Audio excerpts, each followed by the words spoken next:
Sarà il cantante Albano l'ospite d'onore del premio Mimosa d'Oro giunto alla sua 19ª edizione. Quest'anno assegnato alla presidente nazionale Medici Senza Frontiere Claudia Lodesani. Riconoscimenti speciali andranno a Claudia Di Stefano, presidente provinciale dell'AISM, a Valentina Dell'Air, responsabile relazioni istituzioni internazionali, Lucia Teresa Pollina, campionessa nazionale metri 200, 400, 800, a Fabio Alifoti, giornalista, Mariella Guttuso, responsabile regionale Mare Vivo, diversi gli intermezzi musicali curati da Lia Minia dell'Accademia Palladium, le muse di Balletti Performance, prevista anche la partecipazione del cantante Lillo Puccio. Quest'anno l'impegno dell'Associazione Medico-Umanitaria Medici Senza Frontiere, perché è un problema, diciamo, non a parte attuale, ma anche grande e grave, perché assistiamo a tutte queste persone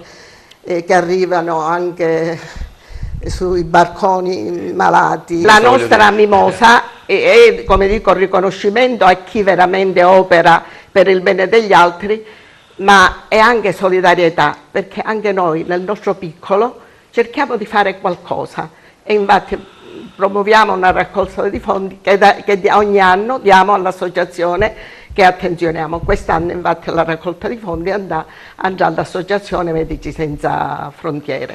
Quest'anno abbiamo Claudia Di Stefano, che è la